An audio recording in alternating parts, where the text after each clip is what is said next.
Hey everyone, this is Carbonite, and today I thought I'd bring you another premium deck profile. This time it's going to be a very high rolly fun deck. This is going to be Enigman Premium. So, without further ado, let's go ahead and get into it.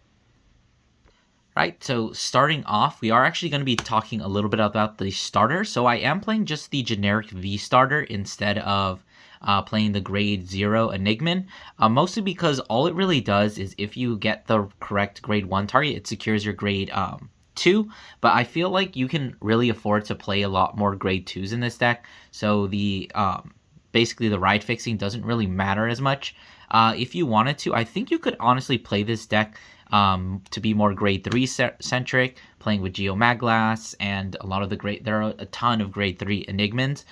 So if you wanted to go that route, you'd probably play the other one, Enigman Flow, I believe his name is, to search out the grade 2 to secure your right target. But since this deck is mostly a high roll deck where you're just trying to soul charge and kill your opponent in one turn, I think just like the extra card to let you see more pieces is just that much more important. Right, so we're actually going to be starting off a little bit differently this time because this is going to be my one of my first deck profiles that's actually using some order cards. So we're actually going to be starting off with not one, not two, not three, but actually all 4 copies of the prison card. So in case you don't know what this is, if you don't play standard, basically you play this by resting one of your units, and then when it's put into the order zone, you soul charge 3. So that's the only main effect that really matters. You don't actually play any cards that can imprison in this deck, so the other effects are just not relevant at all. But we mostly play this card just for that soul charge 3 because DP actually doesn't really have any good soul charge, and this is really just like the best soul charge that you can get for any Bronc Gate deck. And if you know the way the main card of the deck, Enigman Storm, works, you definitely want a lot of cards in Soul, and this is one of the main ways we can cheese that out. Alright, so moving on to the actual grade 1s in the deck, we are actually playing 3 copies of Kylant Blue. So she is another standard card. If you play Standard Prison, you probably know what this is. We're just basically playing her for the main effect, which is when she's placed on Vanguard, you search your deck for 1 prison, and you add it to your hand and shuffle. So in this deck, you really want to be trying to play a prison every single turn.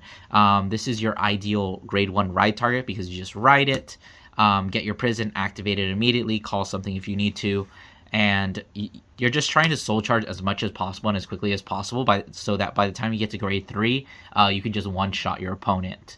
And this card does conflict a little bit because you want Enigmans in the soul, and this is one of the few cards we're running that does not have Enigman in its name, but we do have ways of circumventing that in the deck, so it's pretty fine. Alright, so moving on, we are actually playing 3 copies of Enigman Ripple. We are playing the original one as opposed to the 7K one for a very specific reason, so let's go over it. So his first skill is that on Vanguard, if you have the grade 0 Enigman Flow in the Soul, he's an 8K. We really don't care about that skill. What we actually do care about is the second skill, which is you can choose a grade 3 Dimension Piece from your hand and discard it when you play this down. You could discard grade 3 and basically secure your grade 3 target because it searches out Enigman Storm, which means the old one or this new one. So that's basically just if we don't see it in our opening hand, if we can't find it, we can call this out, discard one of the other grade 3s we draw into, or even heal Guardians, and just search it out and make sure that when we write to grade 3, we're going to try and kill the opponent. Okay, so next up we have 4 copies of Enigman Cloud. So we are mainly playing this once again just for the Enigman name because we do need a ton of Enigman names in the Soul. But this card actually does have quite a bit of utility, more than you might think. So his skill is that when he's placed on rearguard, you actually Soul Blast 1. You look at the top 5 cards of your deck, you search for 1 grade 2 or less Enigman from among them, you reveal it, add it to your hand, and if you add a card to your hand, you actually have to put a card from your hand into the Soul. So you might think, oh, Soul Blast, that's kind of counterintuitive to what we're doing because we want to have a very thick Soul full of different Enigmans. What this card actually does do well is that you have end up with a lot of cards in Soul that are not Enigmans. So what this card basically lets you do is You lets you Soul Blast the cards that are not Enigmans, get them out of your soul, and then replace them with cards that are Enigmans from the top of your deck or from your hand. Because there is no grade restriction on the card that you put in soul, only the card that you search. And it also definitely does help you search out your grade 2. Let's say you didn't get the right ride target. You just need the grade 2 to help you out, and you can just slap this down on your first grade 1 turn, and then hopefully you have a prison, you can just rest it, soul charge 3 more. Most of the time, because we are playing the V starter, you just soul blast the starter because it's not an Enigman, or you would soul blast the Kylant yellow if you're, or Kylant blue if you're on grade 2. Just get those non-Enigman cards out of the soul and replace them with Enigman cards. Alright, and so continuing on with the grade 1s, we are actually playing for our perfect guards 4 copies of Enigman Calm. So Enigman Calm is basically just a sentinel. It has this other skill that you're never going to use because it's reliant on burst, which you can achieve, but the biggest issue is the GB2. With this deck, you're either dying or winning by the first stride. Although most of the time there isn't a first striding for this deck. You really don't want to be striding in this deck. So it's mostly just for the name, because if you're playing to draw PGs, they're not going to have Enigman names. So that way, even if you soul charge your PGs, you're still getting closer to your goal. All right, so moving on to the grade 2s, we are starting off with some Enigman Crescent. So he does have 2 skills. First is that he is regarded as Enigman Wave. That's not really important for anything when he's on the soul, in the soul, or Vanguard. We're really just using him for that the second skill, which is when he's placed on rear, you choose one of your Vanguards with Enigman, you give it 4k.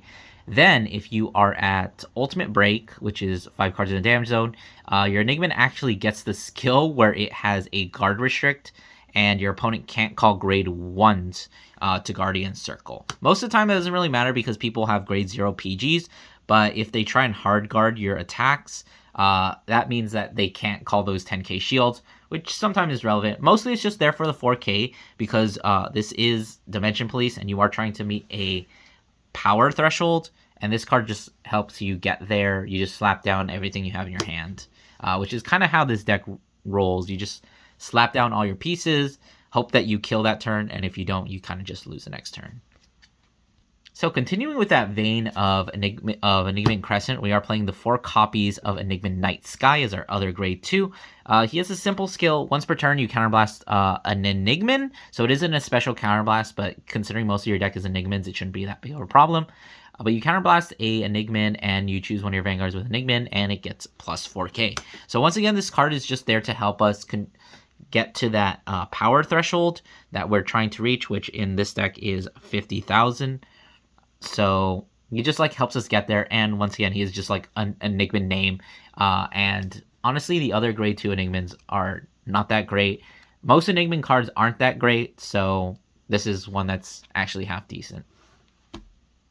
Right, so finally getting into the bread and butter of this deck. This is what this deck is entirely centered around. It is just the Enigman Storm. Obviously, we're playing with 4 copies because we want to see it.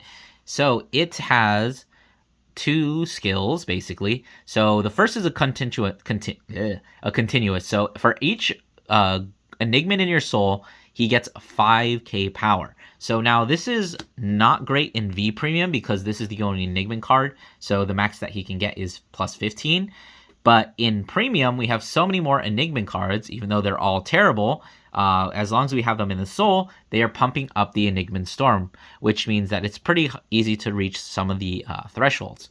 So he does have moving on to the second skill. The main reason you're trying to pump him up is because at the beginning of your attack step, so just like the old one, if this unit's power is 20k or greater, which means it's not counting boost, it gets plus 1 critical. Then if it is 35 or greater, it gets plus 1 drive. And then if it is 50k or greater, it gets a skill where at the end of the battle that it attacks, you discard 2 cards from your hand, stand this unit, and you increase or decrease this card's drive to 0. So you're basically swinging with a Vanguard that is 50k. Since you're getting a Force 2 most of the time, because you really are just trying to kill. So you're swinging triple drive with triple critical, which is almost lethal depending on how much damage they are at and how many triggers you flip over, how many critical triggers you flip over. So the goal of this deck is to just ride into grade 3, amass as much soul as you can to pump him up as big as possible, swing with your Vanguard, get crits, and kill them in one shot. And basically, if you don't do that, you kind of just fall over and die, because you're playing so many G-era cards with so low shield value, that you really can't counterattack or survive anything. All right, and so for the last grade 3, we are actually playing 3 copies of the Enigman Tornado.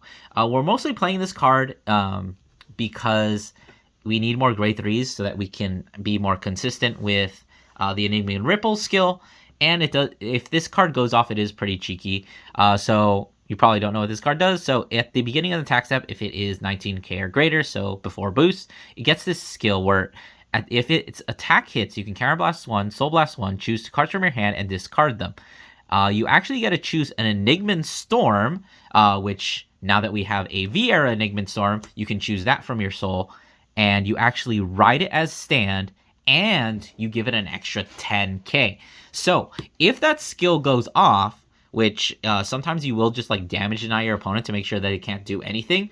It's really easy since you're mostly 9Ks, especially against Force Clans. So you try and damage deny them, and then you swing with this on hit pressure, and they're thinking, I need the damage, but I also don't want them to hit, because if they let this hit, not only do you get to re-ride your Enigman Storm from Soul, you get your Force Marker, you also get an extra 10k, which is just like an extra 2 cards in the Soul. Granted, you are losing 1 Enigman from Soul, but Enigman Tornado is basically just replacing it, so it doesn't really matter. So this is like what you would go into if you can't find the Enigman Storm and you happen to Soul Charge it anyway through your prisons. So it can be a really cheeky play, but it also has some pretty good synergy with the Enigman Storm itself with that second skill. So the main way you're supposed to get this guy up to 19 is you're either use like your Crescent or your Night Skies, but it does also have an Axe skill, which is not a once per turn, which is you can slide any Enigman from your hand into the Soul to give him 4k power. So not only does that take out all the Enigmans from your hand in order to fuel the Enigman Storm, assuming you can get the hit in, so that he's even bigger, so every single Enigman you slide in there from his second skill is another 5k for the Enigman Storm, but it is that another easy way to get him up to that 19. You slide 2 cards from hand into Soul and basically get him there and hit, hopefully, and do that. But most of the time you're just going to be just riding the regular Enigman Storm, getting your Force Marker, swinging, and hopefully winning. Alright, so going over the trigger lineup, it actually does require some explanation because we are playing G-Era triggers. So the first one is the Enigman Mistral. We are playing 4 copies of the draw trigger. So the extra draw is actually nice. It does kind of suck that it is 5k power, so you're not going to be doing very much with it outside of that. But you do really need the draw power in order to get all those pieces, putting cards from hand into Soul with Tornado, whether it's the Crescents, the Night Skies, pumping up as much as you can. But he does also have another utility where if you call him, you can put him into the Soul, give something 3k. A lot of clans do have a card like this, but it is really nice that this is Enigman named, which is which for this deck basically just means even if you're not on Enigman Tornado, you can convert all those cards from your hand into Soul in order to pump up your Enigman Tornado. And this card is especially good because you can just give that power to your Vanguard, and essentially if you have your Enigman Storm, you call this guy, you slide him in, you're essentially giving your Vanguard an extra 8k because it is another Enigman in Soul, meaning that it's going to be getting another 5k from its own skill. Okay, so next up we are going to be playing 4 copies of Enigman Sunset. So honestly, you really don't need this card. I'm mostly playing because it's an effect trigger, and it's always nicer to have an effect than to not. So its skill is that if it's in the Soul, you can actually put it on top of your deck, choose one of your Vanguards with Enigman in its name, and it gets 4k. And then it also gets a skill where if it hits, it countercharges. That skill really doesn't matter at all, because essentially what you're doing is you're giving up 1k on your power. The only time you would really realistically use this skill is if you already reach that 5,000 50,000 threshold, and you really don't mind it. So it can actually give you more crits in deck, which is the main way that you are winning with this deck. You're just trying to get those 2 or 3 critical triggers in order to finish off your opponent, depending on whether at 2 or at 1. But it's just better to like have one, and it is another Enigman name. So, all right, and so continue on. We are playing just 3 more Enigman crits. It once again, it does suck that it is a 5k, 10k shield trigger, but we need the Enigma names, and there are no V Enigmans, so we do have to play the worst triggers in order to ensure that we get the proper amount in soul, so that if we were to soul charge these with the prisons, that we actually get the 5k instead of just like having another whiff in the deck. All right, and so for the heal trigger, I am actually playing Heal Guardians for this deck because you have all your triggers have 5k power, so sometimes it is nice to have like a 10k power. But at the same time, if you get rushed down and you don't even make it to grade 3, then I mean you're already playing a weaker deck. You're playing like a one-shot deck. You kind of want to get to your one-shot if you need to get to your one-shot if you want to have any hope of winning at all. So yeah, we're playing that. If you really wanted to, you could play. Enigmans do have a named heal, which again is another 5k and 10k shield trigger unit. But I think it's better to just be able to live to that grade 3, and Heal Guardians are essential for doing that. All right, and last card is obviously OT. If you flip this, you just automatically win because you're going to be at triple crit. If they take the attack, that's going to be 6 crit. That's 6 damage. They're dead. And if you hit it during you only have 3 drive checks in the whole turn. So if you hit this, you're swinging twice with 100 million and 6 critical. So, gotta play it. So normally at this point I would be going over the G zone, but since this is kind of just like a one-shot deck, you really don't need any of the cards in your G zone. You can honestly play this deck without any cards in the G zone, which is what I normally do. But if you want to, you should probably just like play grab a DP G zone and just like slap it on top of this. Although DP G zones are kind of expensive, so if you want to play this deck for just fun, I don't really think a G zone is necessary at all. So if you just want to fake out opponents, then just put whatever you want in there. Yeah. So that's going to do it for my Enigman deck profile. As I said, this is really just like a kind of fun deck, meme deck to just like play around with at your locals. I wouldn't really expect this deck to be winning any games. Sometimes you get like those high rolls where you actually do win, but most of the time it's probably just going to do its trick, not fail to kill the opponent, and just like, flop over and die the next turn. But if you like Enigmans like me and you just want to experiment with it, go right ahead. It's a pretty cheap deck as long as you don't get a G zone for it. But yeah, I hope you enjoyed. Go ahead and do the YouTube stuff if you'd like. And I will see you guys in the next one.